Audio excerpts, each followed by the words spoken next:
Баршаңызға сәлем. Бүгін сіздермен салқын көже дайындаймыз.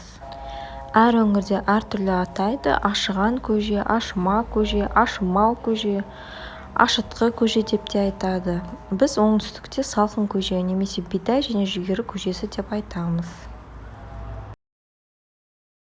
Ол үшін бізге 200 грамм ақ жүгері, 200 грамм сары жүгері, 200 грамм бидай және де 600 грамм айран қажет. Құрт қоссаңыздар да әдемі болады. Дәміне қарай тұз.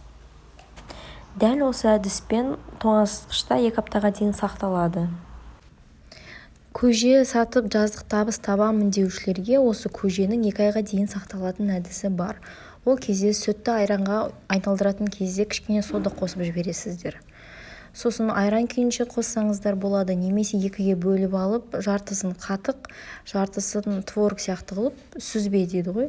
Сүзбе күйінше қоссаңыздар, сол кезде дәл 2 айға дейін ашымай тұрады көже.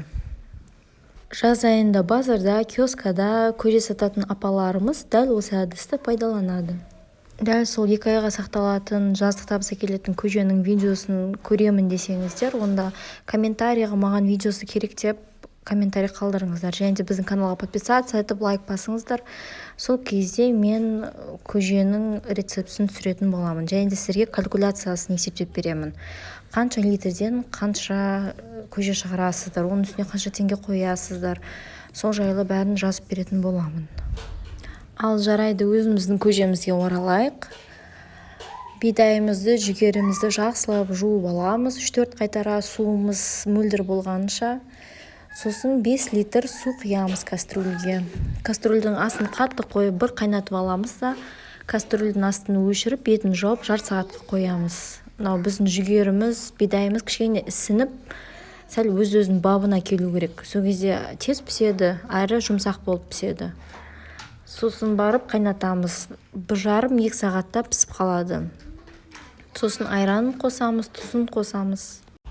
Мінекей біздің көжеміз дайын болды. Жасалу әдісі өте оңай.